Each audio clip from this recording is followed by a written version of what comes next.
नमस्कार, news one India देख रहे हैं आपके साथ मैं हूं ऋतु। बुलेटिन की शुरुआत करेंगे बड़ी खबर के साथ। पीएम मोदी का कार्यक्रम आज वैश्विक बौद्ध शिखर सम्मेलन का उद्घाटन करेंगे पीएम नरेंद्र मोदी। और आपको बता दें कि सत्र को संबोधित करते हुए दिखाई देंगे। वैश्विक बौद्ध शिखर सम्मेलन का आयोजन किया गया है। कई अलग देशों से बौद्ध भिक्षु आएंगे भारत और विदेशों के करीब 171 प्रतिनिधि इसमें हिस्सा लेंगे। भारतीय बौद्ध संगठनों के 150 प्रतिनिधि भी भाग लेंगे। इस वक्त की बड़ी खबर आपको बता रहे हैं, पीएम नरेंद्र मोदी संबोधित करते हुए भी दिखाई देंगे। और आज कार्यक्रम वैश्विक बौद्ध शिखर सम्मेलन के उद्घाटन सत्र को संबोधित करेंगे। पीएम नरेंद्र मोदी आज इस कार्यक्रम में जुड़ेंगे। इस वक्त बड़ी खबर पीएम नरेंद्र मोदी के कार्यक्रम से जुड़ी आपको बता रहे हैं। वैश्विक बौद्ध शिखर सम्मेलन के उद्घाटन सत्र को संबोधित करेंगे पीएम नरेंद्र मोदी। कई अलग देशों से बौद्ध भिक्षु भारत आएंगे। विदेशों के करीब 171 प्रतिनिधि हिस्सा लेंगे। भारतीय बौद्ध संगठनों के 150 प्रतिनिधि भी भाग लेंगे। और इसी खबर पर अधिक जानकारी के साथ संवाददाता पीयूष तिवारी हमारे साथ जुड़ गए। पीयूष, देखिए पीएम मोदी का कार्यक्रम जिसमें कि वो शिरकत करेंगे, वैश्विक बौद्ध शिखर सम्मेलन के उद्घाटन सत्र को संबोधित करेंगे। क्या जानकारी इस सब पूरे कार्यक्रम से जुड़ी आपके पास? देखिए, अगर हम बात करें तो प्रधानमंत्री नरेंद्र मोदी आज निश्चित रूप से जो वैश्विक बौद्ध समिट के उद्घाटन सत्र को संबोधित करेंगे। और प्रधानमंत्री कार्यालय की ओर से जो जानकारी दी गई है वो ये है कि 2 दिवसीय शिखर सम्मेलन का आयोजन चूंकि संस्कृति मंत्रालय द्वारा अंतर्राष्ट्रीय बौद्ध परिसंघ के सहयोग से 20-21 अप्रैल को यानी कि आज और कल किया जा रहा है। और दिल्ली के दिल्ली स्थित अशोक होटल है वहां पे ये कार्यक्रम का आयोजन किया जाएगा। और प्रधानमंत्री कार्यालय के मुताबिक थोड़ी देर का वक्त बचा है, करीब 10 बजे के आसपास जो इस कार्यक्रम का उद्घाटन है वो प्रधानमंत्री करेंगे। इसके बाद संभवतः प्रधानमंत्री नरेंद्र मोदी संबोधित करते हुए भी नजर आएंगे। और निश्चित रूप से इस शिखर सम्मेलन में बौद्ध दर्शन और विचार की मदद से अगर हम बात करें तो समकालीन चुनौतियों से निपटने के बारे में कहीं ना कहीं चर्चा होगी। और यह वैश्विक शिखर सम्मेलन की अगर हम बात करें तो इस शिखर सम्मेलन बौद्ध धर्म की भारत की प्रासंगिकता और महत्व को कहीं ना कहीं रेखांकित करेगा। क्योंकि अगर हम बात करें तो जिस तरीके से बौद्ध धर्म को लेकर प्रधानमंत्री अक्सर काफी चर्चाएं करते रहते हैं और कहीं ना कहीं काफी महत्वपूर्ण। इसके साथ साथ ये भी जानकारी अभी तक आ पाई है कि कई देशों से बौद्ध भिक्षु भी भारत आए हैं। क्या कुछ उनको लेकर प्रबंध किए गए हैं ताकि उन्हें सही तौर पर सारी सुविधाएं दी जाए? निश्चित रूप से अगर हम बात करें तो देखिए 30 देशों के करीब 171 प्रतिनिधि जो है वो कहीं ना कहीं इस पूरे सम्मेलन में शामिल होंगे। और सबसे बड़ी बात है कि समकालीन चुनौतियों के प्रति को जो प्रतिक्रिया है वो कहीं ना कहीं उसको लेकर यहाँ पे चर्चा होगी। क्योंकि जिस तरीके से इस शिखर सम्मेलन की अगर हम बात करें तो करीब 171 प्रतिनिधि अलग अलग देशों के करीब 30 देशों के यहाँ पे पहुंच रहे हैं। और सबसे खास बात है कि भारतीय बौद्ध संगठनों के करीब 150 प्रतिनिधि इस पूरे सम्मेलन में हिस्सा ले रहे हैं, जिसमें दुनिया भर के प्रतिष्ठित जो विद्वान है, संघ के नेता हैं और धर्म के अनुयायी हैं वो कहीं ना कहीं इसमें शामिल होंगे। और इस सम्मेलन में शामिल होने वाले जो प्रतिनिधि हैं वो कहीं ना कहीं वैश्विक मुद्दों पर चर्चा करेंगे। और सार्वभौमिक मूल्यों पर आधारित बुद्ध धर्म की अगर हम बात करें तो उसको लेकर कहीं ना कहीं यहाँ पे चर्चा की जाएगी। तो निश्चित रूप से काफी महत्वपूर्ण जो सम्मेलन है वो कहीं ना कहीं रखा गया है। और बहुत शुक्रिया तमाम जानकारी के लिए पीयूष।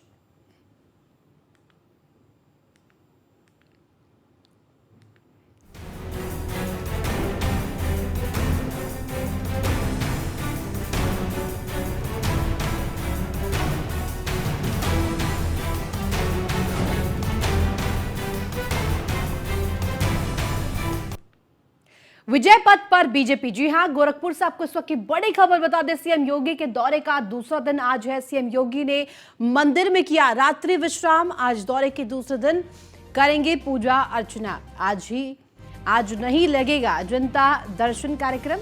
निकाय चुनाव के आचार संहिता के कारण कार्यक्रम नहीं होगा। आज सीएम लखनऊ के लिए प्रस्थान करेंगे। कल निकाय चुनाव को लेकर मैराथन मीटिंग की थी। निकाय चुनाव में क्लीन स्वीप करने के दिए टिप्स। और बड़ी खबर आपको बता रहे हैं, लगातार जिस तरह से निकाय चुनाव को लेकर अब नेतृत्व खुद सीएम योगी आदित्यनाथ ने ले लिया है। कहीं ना कहीं बीजेपी को किस तरह से मजबूत करना है, निकाय चुनाव का रास्ता किस तरह से बीजेपी के लिए साफ करवाना है, इसको लेकर सजग तौर पर सीएम योगी आदित्यनाथ कार्य करते हुए दिखाई दे रहे हैं। और क्योंकि निकाय चुनाव के मद्देनजर आचार संहिता के कारण कई कार्यक्रम जो कि नहीं हो पाएंगे आचार संहिता लागू होने की वजह से।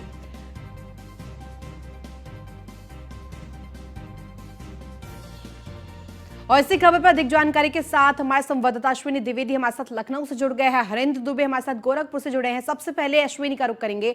अश्विनी, देखिए क्या जानकारी, जिस तरह से सीएम योगी आदित्यनाथ सजग तौर पर दिखाई दे रहे हैं, खुद नेतृत्व कर रहे निकाय चुनाव में किस तरह से पार्टी को फतेह दिलाई जाए, क्या मायने इस दौरे से निकाले?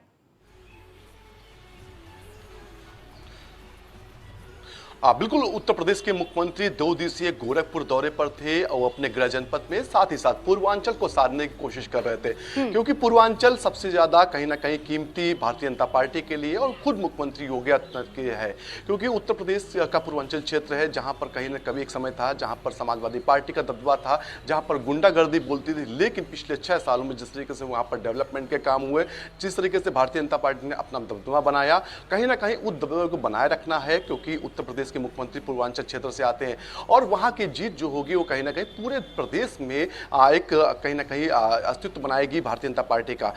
मुख्यमंत्री कल 2 दिवसीय दौरे पर थे। कल उन्हें देखा गया कि गोरखपुर, साथ ही साथ कुशीनगर, देवरिया और महाराजगंज भी गए थे। वहां पर जो पार्टी प्रत्याशी थे, वहां के जो स्थानीय कार्यकर्ता नेता थे, उनको जीत का मूल मंत्र मुख्यमंत्री ने दिया और साफ तौर पर कहा कि क्लीन स्वीप का जो अभियान है उसमें कोई कमी नहीं आनी चाहिए, क्योंकि भारतीय जनता पार्टी इस बार चाह रही है कि 17 जो नगर निगम है, साथ ही साथ 199 जो नगर पालिका परिषद है, ज्यादा से ज्यादा सीटों पर भारतीय जनता पार्टी का कमल खिले।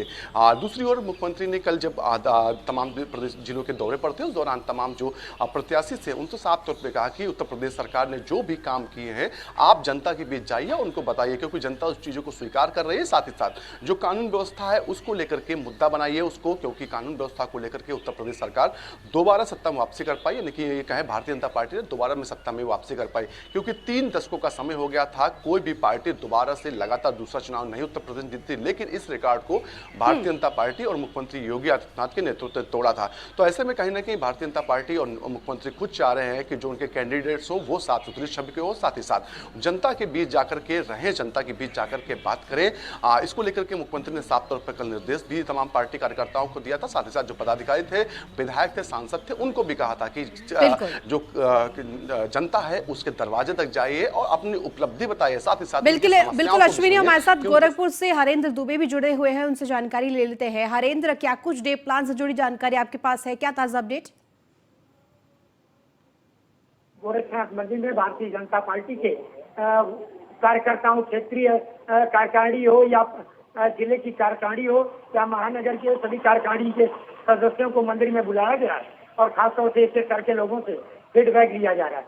कल जिस तरह से मैराथन बैठक उत्तर प्रदेश के मुख्यमंत्री योगी आदित्यनाथ ने गोरखपुर में की है, गोरखपुर मंडल के सभी नगर निकाय चुनाव को लेकर के खासतौर से जो चुनाव समिति से जुड़े भाजपा के कार्यकर्ता हैं उनको जीत का जिस तरह से मंत्र दिया है, यह मंत्र कितना कारगर होगा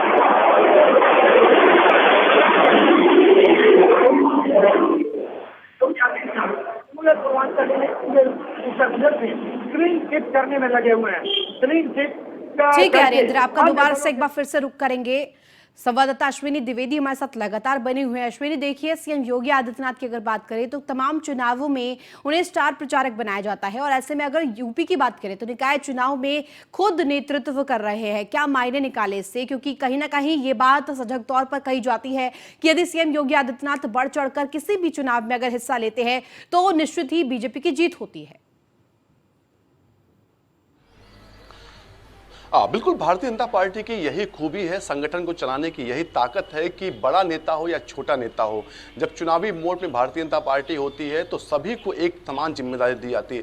अभी 2022 का विधानसभा चुनाव था, आपने देखा होगा पश्चिमी उत्तर प्रदेश के तमाम जिलों में, तमाम शहरों में, गलियों में भारतीय जनता पार्टी के तमाम दिग्गज, बड़े दिग्गज यानी कि गृह मंत्री अमित शाह तक सड़कों पर निकल के गलियों में पर्चे बांट रहे। तो सोचिए आप किस तरीके से भारतीय जनता पार्टी हर चीज को सीरियसली लेती है, चाहे वो डेवलपमेंट के काम परिणाम हो या फिर चुनावी मोड हो या फिर अपराधियों के विरुद्ध कार्रवाई हो, हर चीज को एक कहीं ना कहीं एक युद्ध स्तर पर करती है। मुख्यमंत्री योगी आदित्यनाथ के जो अभी तक काम करने का तरीका है, तमाम जो प्रदेश हैं जब वहां चुनाव होता है तो सबसे ज्यादा डिमांडिंग पर्सन अगर कोई मुख्यमंत्री होता है तो उत्तर प्रदेश के मुख्यमंत्री योगी आदित्यनाथ होते हैं, क्योंकि इनकी छवि ऐसी है, स्वच्छंद छवि के खुद रखते हैं, साथ ही साथ अपने जो साथ रहने वाले लोग हैं, चाहे साथ काम करने वाले लोग हैं, उनसे भी साफ तौर पर निर्देश करते हैं कि किसी भी तरह का भ्रष्टाचार, किसी भी तरह का आपराधिक इतिहास वाला व्यक्ति उनके आसपास नहीं आएगा। पार्टी में स्वच्छंद लोगों के लिए जगह होगी, कोई भी अपराधी पार्टी में प्रवेश नहीं करेगा। तमाम निर्देश समय देते रहते हो, तो इसी चलते कहीं ना कहीं लोग उनको मानते हैं। भरोसा लोगों का है कि अगर मुख्यमंत्री योगी आदित्यनाथ ने किसी को टिकट दिया है, अगर किसी का उन्होंने समर्थन किया तो निश्चित तौर पर वो व्यक्ति उस अपनी जिम्मेदारी को बखूबी निभाएगा। अभी देखा गया था उत्तर प्रदेश में उपचुनाव थे, उस दौरान भी मुख्यमंत्री ने प्रचार किया था। अब निकाय चुनाव है, मुख्यमंत्री ने अब एक नया नारा दिया था अभी हाल ही में कुछ दिन पहले कि त्रिस्तरीय सरकार, यानी कि सेंट्रल में, स्टेट में और उसके बाद अब शहरों में, यानी कि मेयर और अध्यक्ष पद पे अगर भारतीय जनता पार्टी सरकार होगी तो निश्चित तौर पर डेवलपमेंट के तमाम रास्ते खुलेंगे। क्योंकि जब समान सरकारी होती हैं तो अपनी बात जो अध्यक्ष होते हैं, मेयर होती है, सरकार के सामने बखूबी रख पाते हैं और कहीं ना कहीं एक तरीके से दबाव बना सकते हैं कि हमारे जनता के लिए काम कीजिए। तो ऐसे में कहीं ना कहीं भारतीय जनता पार्टी चाह रही है कि मुख्यमंत्री ज्यादा से ज्यादा चुनावी प्रचार करें। हालांकि मुख्यमंत्री कार्यालय को बाकायदा पूरा डेटा जो है, पूरा रोड मैप बना करके भारतीय जनता पार्टी को भेजा गया है। आपको रोकना चाहूंगी, आप लगातार हमारे साथ बने रहे। हमारे साथ हरेंद्र भी बने हुए हैं गोरखपुर से। हरेंद्र, देखिए जिस तरह से संवाददाता अश्विनी बता रहे थे कि ये बात इसी से साबित हो जाती है कि कितनी दृढ़ संकल्प बीजेपी है किसी भी चुनाव को लेकर, कितनी सीरियस है कि आखिर एक एक व्यक्ति, एक एक कार्यकर्ता और एक एक नेता इस दौरान जुट जाता है तैयारियों में। और कहीं ना कहीं लगातार बैठकों का दौर भी हम देख रहे हैं। बीते दिनों भी बैठक हुई और कल भी बैठक हुई थी बीजेपी की, क्या कुछ निकला उसमें से? देखिए, बैठक जो कल मुख्यमंत्री योगी आदित्यनाथ ने कार्यकर्ताओं के साथ ली थी, गोरखपुर मंडल के सभी जिला इकाई कार्यकर्ताओं की, तो खास तौर से सभी को ये सख्त निर्देश दिया गया है कि सरकार की जो योजनाएं हैं, जो विकास का एजेंडा है, वो जन जन तक जाकर के बताने का काम करें। कार्यकर्ताओं के साथ बैठक इसीलिए मूल मंत्र दिया गया कि हम विकास कर रहे हैं, आप बताने का प्रयास कीजिए, क्योंकि जनता देख भी रही है। लेकिन फिलहाल आप जनता के बीच में जाइए और जनता से एक एक बातों को बताइए कि सरकार विकास के काम कर रही है। सड़कों का जाल हो, बिजली का तार हो या किसी तरह से गैस का बात समस्या हो, हमेशा सरकार लोगों के प्रति सोचती रही है और आगे भी सोचती रहेगी।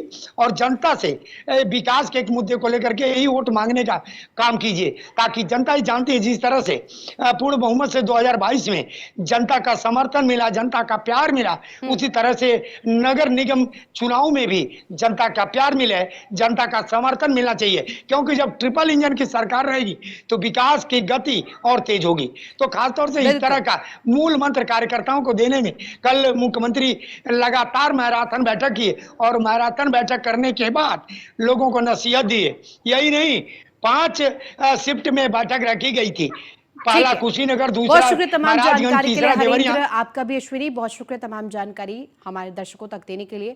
और बड़ी खबर इसी बीच आपको बता दें, इलाहाबाद हाईकोर्ट से जुड़ी है बड़ी खबर। यूपी के मुख्य सचिव दुर्गा शंकर मिश्रा के खिलाफ वारंट, एसीएस वित्त प्रशांत त्रिवेदी के खिलाफ भी वारंट और मुख्य सचिव और एसीएस वित्त की व्यक्तिगत पेशी के आदेश।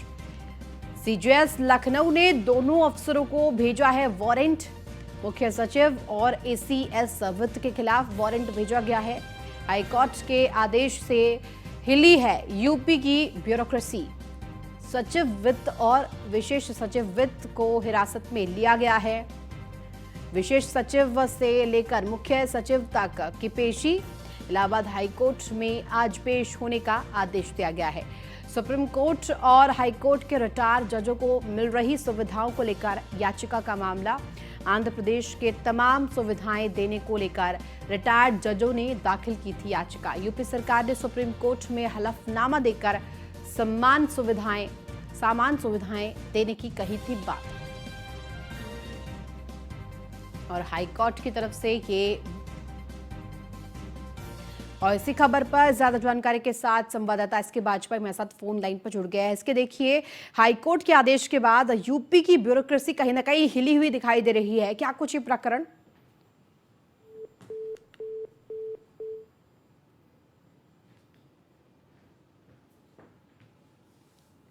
शायद हमारा संपर्क एसके से नहीं बन पाया है, दोबारा से संपर्क साधेंगे। और बड़ी खबर इसी बीच आपको लगातार बता रहे हैं, इलाहाबाद हाईकोर्ट से जुड़ी बड़ी खबर। यूपी के मुख्य सचिव दुर्गा शंकर मिश्रा के खिलाफ वारंट। और इसी खबर पर अधिक जानकारी के साथ हमारे संवाददाता एसके बाजपेयी हमारे साथ जुड़ गए। इसके देखिए, हाईकोर्ट का आदेश आया और पूरी यूपी की ब्यूरोक्रेसी कहीं ना कहीं हिली हुई दिखाई दे रही है। ब्यूरोक्रेसी को कहीं ना कहीं तगड़ा झटका लगा है। क्या ये पूरा प्रकरण विशेष तौर पर जरा जानकारी दीजिए। बिल्कुल निश्चित तौर पर, क्योंकि हम देखें तो ये एक मामला है जो कि रिटायर्ड जजों से जुड़ा हुआ है। रिटायर्ड जजों ने एक याचिका की थी हाईकोर्ट इलाहाबाद में, जिसमें उन्होंने मांग की थी कि जिस तरीके से आंध्र प्रदेश में जो रिटायर्ड जज होते हैं, चाहे वो सुप्रीम कोर्ट के हों या हाई कोर्ट के हों, उसी तरीके की जो सुविधा सेवाएं जो वहां मिल रही हैं वही उत्तर प्रदेश में भी मिलनी चाहिए। जिस पूरे मामले को लेकर उत्तर प्रदेश सरकार की तरफ से एक हलफनामा सुप्रीम कोर्ट में दाखिल किया गया था, जिसमें उत्तर प्रदेश सरकार ने ये कहा था कि उत्तर प्रदेश सरकार उन सभी व्यवस्थाओं और वो जो चीजें वहां पर जो योजनाएं लागू हैं उसको लेकर लगातार काम कर रही है। सुविधाएं उत्तर प्रदेश में भी दी जाएगी, क्योंकि ये सेवाएं और सुविधाएं उत्तर प्रदेश में लेकिन नहीं मिली। आज क्योंकि ये बात सामने आई है कि विशेष सचिव से लेकर मुख्य सचिव तक पेशी की जाएगी, कब ये पेशी होगी, क्या जानकारी अभी तक? बिल्कुल उसी मामले में उत्तर प्रदेश में रिटायर्ड जजों की तरफ से याचिका हुई थी। याचिका में कहा गया था कि उत्तर प्रदेश सरकार के हलफनामे के आधार पर जो चीजें कही थी वो नहीं मिल रही हैं, जिसपे उत्तर प्रदेश सरकार को हाईकोर्ट ने निर्देशित किया था। हालांकि लगातार मामले में सुनवाई चल रही थी। जिस डेट को हाईकोर्ट बुलाता था उस डेट पर उत्तर प्रदेश सरकार के अफसर अपनी बातें और अपनी फाइल्स लेकर नहीं पहुंच रहे थे, जिसके बाद सचिव वित्त और साथ ही साथ विशेष सचिव वित्त कल इस मामले में हाईकोर्ट में पेश हुए थे, जिसके बाद हाईकोर्ट नाराज हुआ और दोनों अधिकारियों को तत्काल हिरासत में लेने का निर्देश दे दिया। साथ ही साथ उत्तर प्रदेश के मुख्य सचिव दुर्गा शंकर मिश्रा, साथ ही साथ उत्तर प्रदेश के प्रमुख सचिव वित्त को भी तलब कर लिया है और सीधे तौर पर कहा है कि वो व्यक्तिगत तौर पर हाईकोर्ट में उपस्थित हो, अपनी बात रखें और अगर उत्तर प्रदेश सरकार इस विषय में कोई कदम उठा रही तो उसकी जानकारी दें, नहीं तो उत्तर प्रदेश के इन अधिकारियों के खिलाफ भी अवमानना की कार्रवाई कोर्ट की तरफ से शुरू कर दी जाए। ठीक है, इसके आप लगातार हमारे साथ बने रहे, कुछ और अपडेट्स आपसे लेंगे। और बड़ी खबर आपको बता दें, नगर निकाय चुनाव में वाहनों की संख्या तय हुई है। शहरी और नगरीय क्षेत्र में प्रचार के लिए वाहनों की संख्या तय हुई है। इस वक्त की बड़ी खबर, जिला प्रशासन ने जारी किए हैं जरूरी दिशा निर्देश। प्रचार के लिए मेयर प्रत्याशी 5 पार्षद 2 वाहनों का उपयोग करेंगे। अध्यक्ष पद के प्रत्याशी 2 और सभासद के लिए भी 2 गाड़ी। बिना पास वाले वाहन पर नहीं लगेगा झंडा स्टिकर। और ये बड़ी खबर, तमाम दिशा निर्देश दिए गए हैं प्रशासन की तरफ से। जिला प्रशासन ने ये आदेश जारी किए हैं जिसमें नगर निकाय चुनाव में वाहनों की संख्या तय की गई है। और इसी खबर पर ज्यादा जानकारी के साथ हमारे संवाददाता इसके लगातार बने हुए हैं। इसके देखिए, नगर निकाय चुनाव को लेकर अब तमाम तैयारियां की जा रही है और कहीं ना कहीं जिस तरह से आचार संहिता भी लागू है और अब तमाम दिशा निर्देश नगर निकाय चुनाव को कराने के लिए दिए जा रहे हैं और इसी क्रम में वाहनों की संख्या भी अब तय हो गई है। तमाम दिशा निर्देश इसको लेकर दिए गए हैं। क्या ज्यादा जानकारी आपके पास? बिल्कुल निश्चित तौर पर उत्तर प्रदेश राज्य निर्वाचन आयोग की तरफ से सभी प्रत्याशियों को निर्देशित किया गया है कि वो आयोग के निर्देशों का पालन करें, क्योंकि उत्तर प्रदेश में आदर्श आचार संहिता लागू है। उस हिसाब से जो वाहनों की सीमा तय है जिसके अनुसार वो प्रचार के दौरान इन वाहनों का प्रयोग कर सकते हैं, जिसमें मेयर प्रत्याशी के लिए 5 वाहन, पार्षद प्रत्याशी के लिए 2 वाहन, साथ ही साथ जो नगर पालिका अध्यक्ष या उसके अलावा जो नगर पंचायत अध्यक्ष पद के प्रत्याशी हैं वो 2-2 वाहन और वहां के पार्षदों के लिए भी 2-2 वाहन अनुमति किए गए हैं। ये वो वाहन होंगे जिनको उत्तर प्रदेश राज्य निर्वाचन आयोग की तरफ से पहले अपना रजिस्टर्ड कराना होगा और उसका पास लेना होगा और पास लेने के बाद ही ये वाहन इन जो भी इनका इलाका है जहां पर प्रचार करना है वहां पर प्रचार कर सकेंगे। और उसके अलावा अगर वाहन प्रत्याशी के काफिले में पाए जाते हैं तो उन वाहनों पर उत्तर प्रदेश राज्य निर्वाचन आयोग की तरफ से कार्रवाई की जाएगी। इसके लेकिन जिस तरह से एक और बात इसमें सामने आई है कि वाहन पर झंडा और स्टिकर भी नहीं लगा सकते हैं, क्या कुछ इससे जुड़ी जानकारी विशेष तौर पर आपके पास?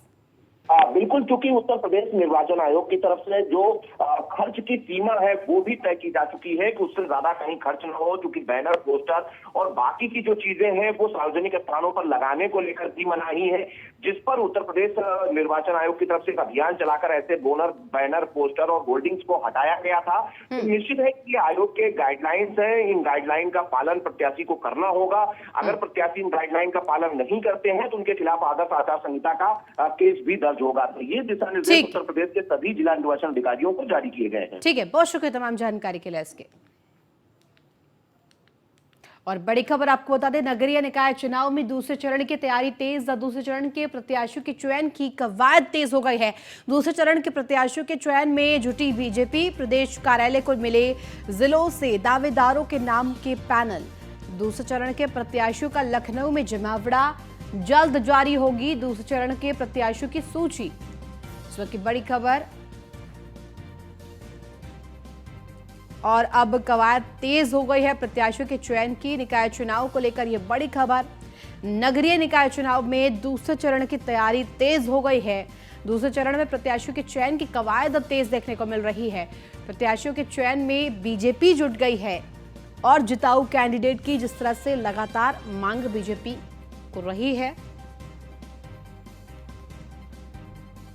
दावेदारों के नामों के पैनल भी मिले हैं जिलों से प्रदेश कार्यालय को, और इन पर मंथन फिलहाल किया जा रहा है। तेजी से मंथन हो रहा है।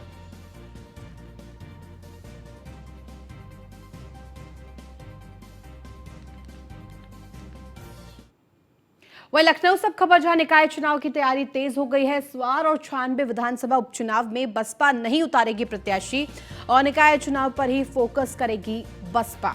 निकाय चुनाव के जरिए लोकसभा की तैयारी में जुटी है बसपा। कहीं न कहीं 2024 लोकसभा चुनाव को गोल बनाकर आगे बसपा बढ़ रही है और दृढ़ संकल्प होकर निकाय चुनाव में बसपा को फतह दिलाने के लिए कवायद करती हुई दिखाई दे रही है। स्वार और 96 विधानसभा उपचुनाव में बसपा प्रत्याशी नहीं उतारेगी, ये बड़ी खबर इस वक्त की।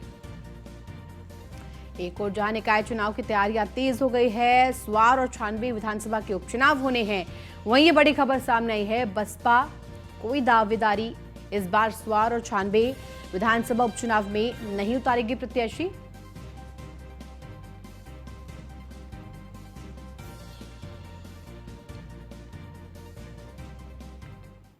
और बड़ी खबर, मोदी सरनेम केस में सूरत कोर्ट में सुनवाई। राहुल गांधी को मिली 2 साल की सजा पर सुनवाई। राहुल गांधी की सजा पर रोक पर आज सुनवाई। सूरत कोर्ट में सुनाया जाएगा फैसला। सूरत कोर्ट सुनाएगी फैसला। और मोदी सरनेम को लेकर जो ये विवाद चल रहा है, मोदी सरनेम केस में सूरत कोर्ट में सुनवाई। ऐसी खबर पर ज्यादा जानकारी के साथ संवाददाता पीयूष तिवारी हमारे साथ जुड़ गए। पीयूष, देखिए, मोदी सरनेम केस कहीं ना कहीं अभी विवादों में है और ऐसे में कहीं ना कहीं सरगर्मियां इसको लेकर तेज है। वहीं बात करें तो आज सुनवाई होनी है सूरत कोर्ट में, क्या कुछ निकाले इसके मायने? निश्चित रूप से अगर हम बात करें तो देखिए, मोदी सरनेम को लेकर सूरत कोर्ट में आज सुनवाई होने वाली है और राहुल गांधी को मिली 2 साल की सजा पर रोक लगेगी या नहीं लगेगी, इसको लेकर आज कहीं ना कहीं फैसला होगा। और चूंकि पिछली बार जब सूरत के सेशन कोर्ट में सुनवाई हुई थी तो दोनों पक्षों के दलीलें सुनने के बाद कोर्ट ने कहीं ना कहीं जो फैसला है वो सुरक्षित रख लिया था। इसके साथ ही अगर हम बात करें तो एडिशनल सेशन कोर्ट के जज आरपी मोगरा ने कोर्ट में सुनवाई के दौरान राहुल गांधी को उपस्थित ना रहने की भी छूट दी थी, यानी कि थोड़ी बहुत राहत दी थी कि अगर वो उपस्थित नहीं रहते हैं तो अभी भी कहीं ना कहीं सुनवाई हो सकती है। इसके अलावा ये भी लगातार दलीलें जो है वो दी गई। राहुल के वकील जो आर.एस. चीमा है, उन्होंने कोर्ट में ये तर्क दिया था कि टिप्पणी को लेकर मानहानि का केस उचित नहीं था। साथ ही जो इस केस में अधिकतम सजा की भी कहीं ना कहीं जरूरत पीयूष, देखिए, लगातार जिस तरह से विपक्ष भी हमलावर रहा है, कहीं ना कहीं ये कहता हुआ नजर आया विपक्ष की सरकारी जो संस्था है उनका दुरुपयोग इस वक्त केंद्र सरकार कर रही है। इसको लेकर भी कहीं ना कहीं अब याचिका दाखिल की गई थी। सुप्रीम कोर्ट ने जहां तक की फटकार लगाते हुए इसे निरस्त कर दिया था और आगे अब जो सूरत कोर्ट में फैसला आएगा, क्या मायने निकाले, क्योंकि फैसले पर सभी की निगाहें हैं।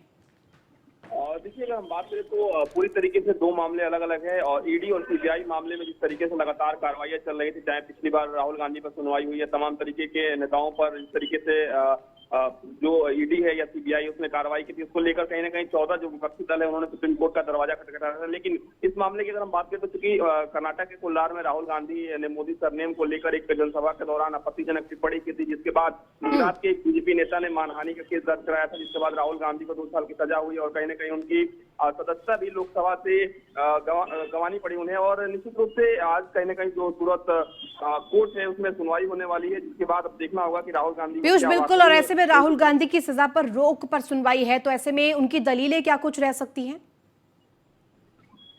देखिए, अगर हम बात करें तो निश्चित रूप से पिछली बार जब चूंकि आज कोर्ट ने पिछली बार फैसला सुरक्षित रख लिया था, तो आज निश्चित रूप से सिर्फ फैसला दिया जाएगा और इसमें देखा जाएगा कि क्या राहुल गांधी को वाकई में राहत मिलती है या नहीं मिलती है, यानी कि 2 साल की सजा पर। ठीक है, बहुत शुक्रिया तमाम जानकारी के लिए पीयूष।